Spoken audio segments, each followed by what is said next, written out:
Going again! Woo! Happy Tuesday! Hi, this is Dr. Michelle Stafford at World of Smiles, Pediatric Dentistry, and our podcast, Mixed Dentition. And today, my special guest is Katharine Jeffcoat.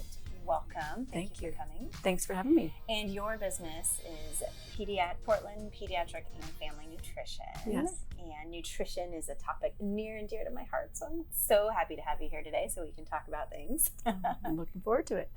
So I guess why don't we start off by you telling our audience a little bit about yourself and your business. Okay. I've been a dietitian nearly 22 years now, which is dating me, but I mainly that time's been focused in pediatric nutrition, where I have worked at hospitals and with baby formula. In the last 4 years, I've worked in private practice, and I have offices here in Portland and in Vancouver, Washington.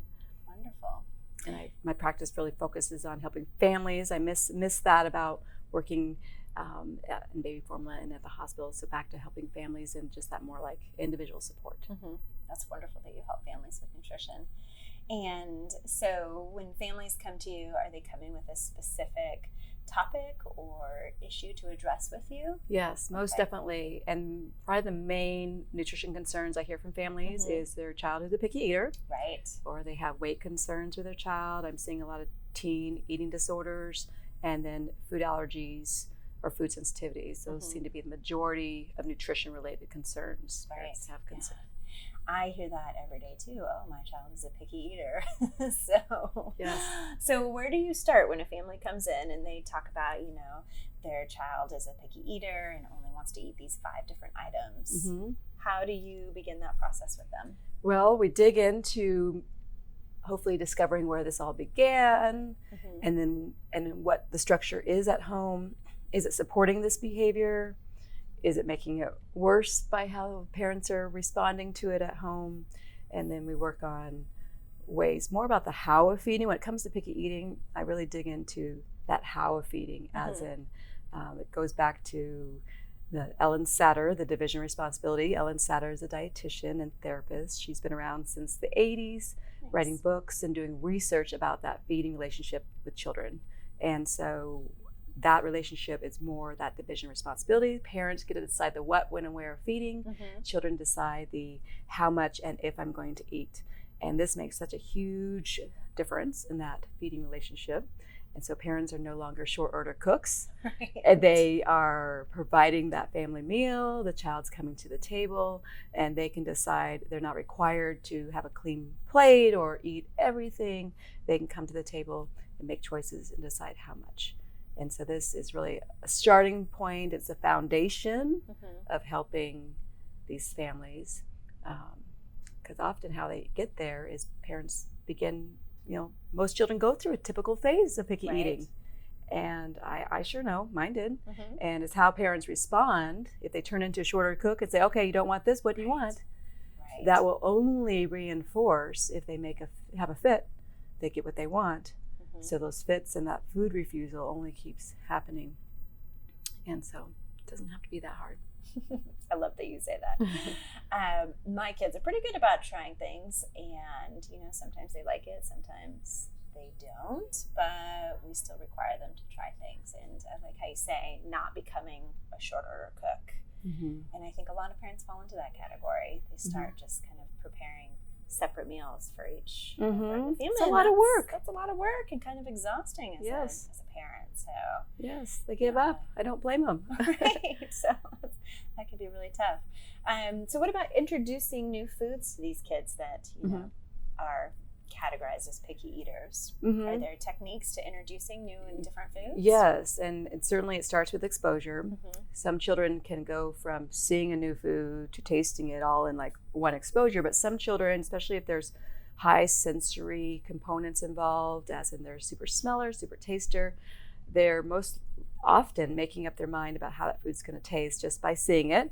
And so parents are better off having family meals, always having a variety of foods on the table, encouraging their child, not forcing it. But that exposure, as in seeing, is very helpful. Cooking with their kids, finding ways to increase those exposures, because just by seeing it, smelling it, even touching it, younger kids, we get into food play, ways that after the meal, or you can have kids involved with touching their food, more interactive food play.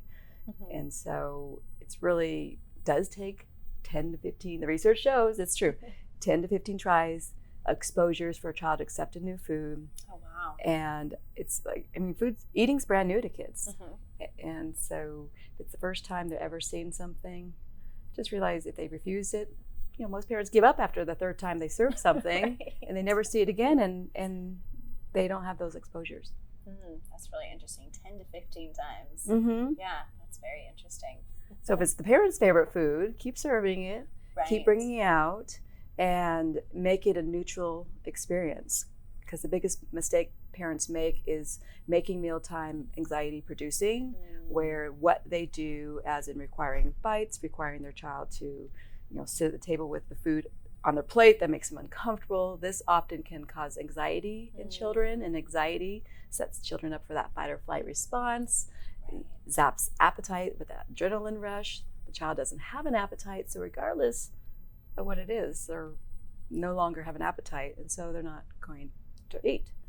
And I see this happen over and over again, just real stressful meals. Right, and causing that stress. Yeah, and that's stressful for the whole family. Yes. Yeah. Yes. Oh, that's really interesting. So we're going to switch gears from picky eaters and talk about sugar. Okay. I'm sure you must have an opinion about sugar in our society. And if you've been doing this for 22 years, are you seeing an increase in how much sugar kids are getting now in 2019 versus, say, 20 years ago? Yes. In 2015, the dietary guidelines for the first time added a sugar component to the recommendations. Oh, wow. For us as Americans, the recommendation is to keep our sugar at 10% or less of total calories. And so for the first time, it's just been like awareness, as in what does that mean and how many grams is that, and also the food labels changing to actually require specifying how much sugar is added. For most, for let's just say a 10-year-old child, that's roughly 50 grams, 45 grams of sugar or less.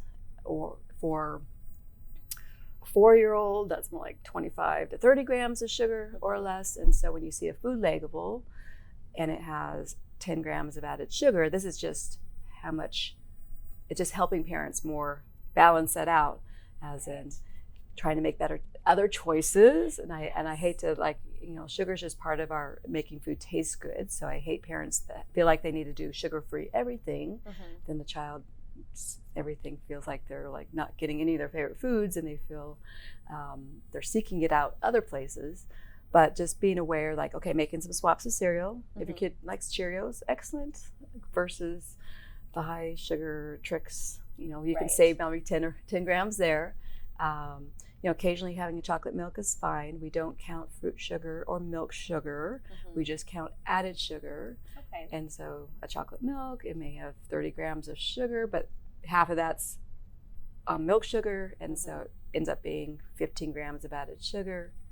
If we need 50, if the limit is like 50 grams for a day, occasional chocolate milk is fine. So just encourage parents to take it in balance, make some swaps, maybe pick a bar, a snack bar that's a little bit less sugar versus the higher sugar ones. Make some swaps, not having pancakes with syrup every morning, maybe just on Sunday mornings. And these are just ways that just with awareness and some swaps, we can swap it out. Because the changes were made by the dietary guidelines, because they're seeing some research with links of high sugar diets to heart disease, to diabetes, and so it's just, we as Americans all need to kind of be aware, because sugar is stuck in everything. Yes. I guess one of the biggest changes I've seen in my career is just this explosion of candy everywhere. And now, as a parent with kids in school, I feel very strongly when my kids get candy in the classroom, and it's supposed to be a no candy school that we're in, and then occasionally they have a substitute and they get candy, and I'm like, but I don't want my kids to have that kind of added sugar. So talking about sugar and this increase of sugar, even in my 15 years that I've been practicing and working with kids, I've seen kids that are struggling with weight issues, and I feel like I'm seeing that more and more recently. Is that an issue that you talk to with parents as well and families and work with? Yes, I definitely have a lot of families who reach out to me with weight concerns in their child. And it's always important that when we address weight concerns, we look at not just energy in and energy out. Really the causes of weight gain, we need to look at the stress and bullying in school. This is linked to weight gain in addition to lack of sleep and children not sleeping well. So I just like to kind of look at it as a whole picture. I mean, certainly there are families that, their diets are changing. They are eating more sugar, so we can address certain things as, are we doing more fast food? Are we doing more high sugar? Are there swaps we can make? Adding more movement, especially here in Oregon. Sometimes it's seasonal that the kids actually move. Right. And so trying to look at all the things. I'm a strong believer in genetics too, of looking at that feature about genetics and how parents grew themselves as children. Right. And also keeping in mind that for a girl from 8 to 11, that pre-puberty state, it's all preteens. That's the second biggest growth spurt for kids. Right. And so I get a lot of calls around that time if they're noticing their daughter doubling their appetite, gaining more weight. But I like to remind them this is nature. This is how the body's intended to grow and to put on fat and estrogen and for these young girls starting their periods. And so that's just an important awareness for parents to not be too alarmed. Right. It's more harmful to put your child on a diet and restrict and shame them. Yeah. The research shows the long-term effects of that is more negative than as the whole, the family just start eating more balanced, get out for more movement and activity, make sure your child's getting good sleep. Right. All those are great ways to start. Oh, I love that. I love that you're looking at the big picture. I think sleep is so important for our children, especially, and kind of honoring that, the fact that they probably need more sleep than they're getting, especially if they're waking up early for school and things like that, in addition to diet and movement. And yeah, that's wonderful that you're looking at the full body. I love that. It all goes together. It all goes together. For us too as moms. Agreed. So true. So Katharine, as we've talked a lot about a few things today, and I wanted to just revisit a couple of our topics and maybe give our listeners a couple tidbits of advice. So for picky eaters, for instance, can you give our family members listening a couple advice tips? Yes. Have family meals. Eat with your children. Serve a variety of foods. And so that's what the family meal does. It brings families together. Parents are good role models. Yes, parents are good role models. And what about sugar and addressing that in addition to, kids that may be a little bit overweight? Well, with sugar in general, just reading food labels, see if you can swap some foods out where you just really won't miss the changes. And if, weight concerns involved, then it's the whole family eating that way. It's not one specific child. And family in whole can benefit from reducing sugar, but just by making a few swaps of some foods they have in the pantry. Yeah, that's great. I love that you talk about swapping foods out, Katharine. I think that's so great. I think for me, when I'm talking to families, when they talk about candies and fruit roll-ups, like, how about we switch that out with some real fruit and I love that you talk about doing a swap and talking about the whole family too, because kids will do what they see parents doing, and you can't ask a child not to drink soda pop if dad's drinking a 6-pack of Coca-Cola every day. Exactly. So parents are great role models. You really nailed it with that. So thank you. Well, thank you, Katharine, for being on our podcast today. And if any of our audience members would like to learn more information, what is your website? My website is portlandpediatricnutrition.com. You can find me on Instagram at pdx_nutrition. Awesome. Thank you. And thank you to our listeners out there. And remember, fill the world with smiles.